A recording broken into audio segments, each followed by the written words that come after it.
একটি পরিবারে আয়ের উৎস একজন শ্রমজীবী মানুষ। যখন সে তার নির্দিষ্ট আয়ের উৎস হারিয়ে ফেলে তখন সে মানসিকভাবে ভেঙে পড়ে। বলছি বাংলাদেশের অন্যতম একটি ঔষধ কোম্পানি অফসনিন ফার্মা লিমিটেডের কথা।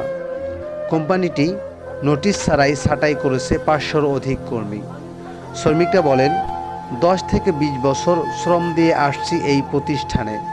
এমন একটি সময় আমাদের শুনতে হচ্ছে চাকরিচ্যুত হবার কথা, অন্য প্রতিষ্ঠানে সময় দেওয়ার মতো যোগ্যতা হারিয়ে ফেলছি।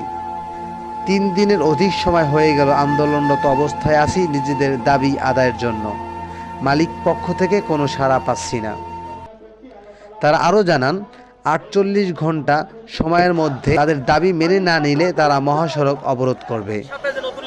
একটা আছে ওখানে আমরা অচল করে দিয়ে তাদের আন্দোলন দমিয়ে আমরা আন্দোলন করব, তাদের দাবি আদায় না হওয়া পর্যন্ত আমরা কাজ করব। কারণ আপনি শ্রমিকদেরকে ছাঁটাই করা হয়েছে, 570টা ফ্যামিলি এখানে তারা না খেয়ে থাকবে। আর বাংলাদেশ শ্রমিক